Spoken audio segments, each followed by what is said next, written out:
Ayun nga mga kalapatids, update ko lang kayo doon sa may tumuko dito sa atin na YB na sinabak sa karera. Ayan, kasama na siya dyan sa lumilipad. Kanina tanghali umakyat ako dito, sinilip ko yung kulang natin, yung saddle. Mga bandang alas 12. Nakita ko, walang kalapati dito sa taas. Wala yung dagit.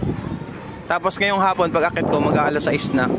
Nakita ko nandito siya sa may ibabaw ng kulungan na to. Yung mga imported natin na pinapagulang. Nakita ko siya dyan, tapos biglang lumipad siya. Paikot-ikot siya dyan dito sa area natin.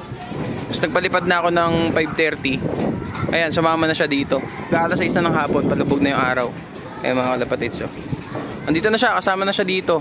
Mukhang malabo na to umalis dito sa loft natin. Hanapin na lang natin mga kalapatids kung sino yung tunay na may-ari nito para mabalik natin. Kasi malamang marami mag-PPM sa akin na arborin tong kalapati na to. Kasi maganda siya eh. Mamaya video ako ng malapitan. Yan na nga mga kalapatids, magdidilim na. Ito na yung inakay oh. Hindi pa siya inakay pala. Ayun yung sticker niya mga kalapatids oh. Kubo Pro. Ayun yung itsura niya sa malapitan. Hindi pa siya marunong pumasok dito sa loft natin. Kaya hinahanap niya kung saan siya pwede pumasok. Kanina nag-i-spiderman siya dun sa steel matting eh. Kasi nakabukas yung aviary natin dun sa kabila. Ayun, dumapo na siya dito sa ibabaw ng pang-viewing natin. Ayan. Gusto niya talaga pumasok dito sa loft. Pag pumasok na to mga kalapatids, sigurado ako hindi na aalis na dito sa loft. Kaya ipapost na lang natin tong ibon na to. Baka makita pa ng tunay na may-ari. Ayan na mga kalapatids, papasok na siya. Naiilang pa eh, natatakot pa siya. Ayan na, pumasok na mga kalapatids. Ilak na natin yung double door natin. Ayan na siya mga kalapatids. Nahuli na natin yung YB na tumuko dito. Tignan natin yung ring niya. Tapos dictate natin yung ring number. Ito na siya mga kalapatids. Ito na siya sa malapitan. Kunin na natin.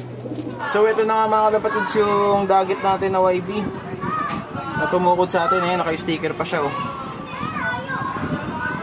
Naka-sticker ng Kubo Pro. Tanggalin na natin yung yung sticker niya para makita natin yung ring number.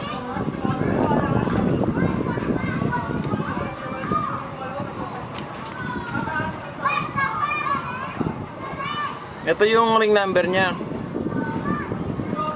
2025 N1311. Ayan mga kalapatids, yung ring number. APQ ata to o ARQ. Tapos Alliance of Racing Pigeon. Ang liit ng liit ng letter eh, hindi mabasa. Ito, batang-bata talaga siya. Siguro mga kalapatids, itong singsing na to, inaabol na lang to dito sa kalapati na to, kaya masyadong bata pa. Pwedeng nangyari dito, yung unang sinusukan ng singsing na to, namatay.